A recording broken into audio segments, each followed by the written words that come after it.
we have two central philosophies towards kettlebell training that most coaches flat out miss. And we're going to deliver those to you right here and right now. Part one, well, what's number one?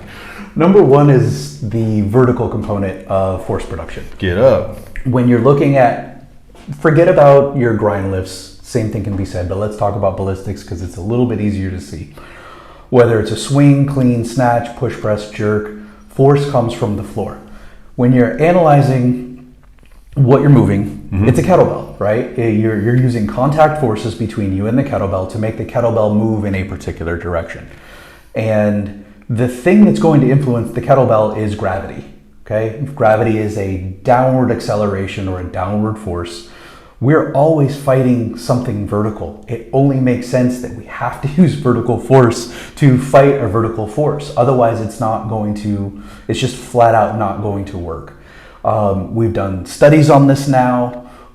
There are a handful, they're starting to come out more and more, but contrary to what a lot of people think, even with the swing, the force production is primarily vertical. You're gonna get some horizontal, of course, because when you fold down toward the ground for all of your skills, your pelvis doesn't move just straight down. Try and move your pelvis straight up and down, you're gonna break your knees. It's weird. Yikes. Can't happen. They'll shatter, essentially, is what you're saying. You gotta bend at the knee, you gotta bend at the hip. So you're gonna get some horizontal force as your pelvis moves, but for the most part, it's gonna be vertical because you're fighting gravity. Now, a lot of people say, well, what about the swing? It's supposed to train horizontal force production. It's not, okay?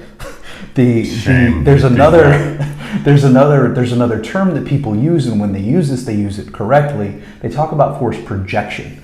And force projection means where are you putting the bell, more or less. So the force production is going to be mostly vertical, but the force projection is going to be sometimes forward. So if you're trying to focus on horizontal force projection, you'd do a swing. If you're focusing on vertical force projection, you'll do a push, press, or a jerk. The snatch and the clean are going to be somewhere in the middle. Force projection really comes down to what structures are you training. If you're trying to train more vertical, then the stuff that makes bells move vertical, okay, your shoulders, the stuff that's more in line, maybe a little more quad rather than glute, that's the stuff that's going to work. And if you're trying to get a little more horizontal, you want to use this stuff back there because that's the direction. Trunk. Exactly, that's the direction we're trying to push or project the bell. So force projection, totally fine. That's going to come down to what structures you want to train. But when it comes to moving a kettlebell, it needs to be vertical. So when you're thinking about any of your skills, any of your setup, it's got to be the feet that you're thinking about because they're the thing that contact the floor. They're the thing that produce force by pushing down. It's basically a ground reaction force that makes our kettlebells ballistic. You've got to get that right. Otherwise, your skills are going to be off.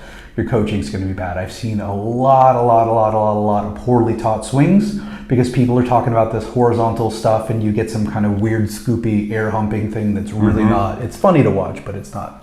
It's not good kettlebells. Live dangerous, don't look dangerous.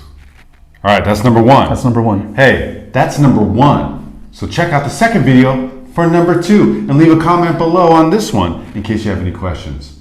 Oh yeah, if you made it this far, go ahead and subscribe. You're worth it.